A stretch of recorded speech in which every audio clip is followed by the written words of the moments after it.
Hello friends, मु Julie taste of Julie kitchen को आपन को स्वागत करुछि। आज आम बनैबा सिंपल रेसिपी पोटल तरकारी भजा खाई बोर हो जाऊनी। आज आम बनैबा बांफ दिया पोटल।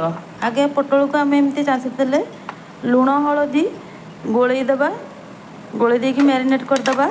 तापरे मसला रेडी करिया। मसला पैंका आम ग्राइंडर जार रे आगे नेले पोस्त गोटे चामच, सोरिष जीरा लंका हलदी लुण देकी ताकू ग्राइंडिंग करदबा। ग्राइंडिंग कर साइला पर आगे सुखिला गुंड करदा। तापर आम पानी देकी करिया भलो से बाटी हो जिवो। तापरे कड़ाई रे तेल देकी पोटल तेल रे भाजी देबा। भाजी देला परे ताकू काढ़ी देबा। काढ़ी देले तापरे गोटे टिफिन नेबा। टिफिन रे जो मसला को बाटिकी रखितले मसला को आगे दे देबा। मसला दे देला परे जार रे ग्राइंडर जार को धोइकी पानी टिके दे देबा। तापरे जीरा गुंड पके देबा, धनिया गुंड टिके पके देबा, लंका गुंड टिके दे देबा।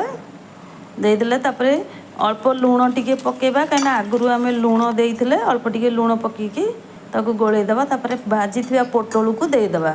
दे देला परे गोलैकी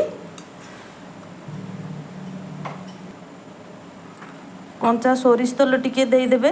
आउ कंचा लंका 4-5टा काटिकी आपण को इच्छा अनुसार पकेबे। तापरे टिफिन बंद कर दबा। तापरे गोटे कड़ाई रे पानी नहीं जिबा। पानी देकी टिफिन टा को बसई देकी घोड़े देबा। 15 मिनट भितरे हमरो बांफ दिया पोटल रेसिपी रेडी। देखंतु केते सुंदर हेची। आपण थरे ट्राई करंतु।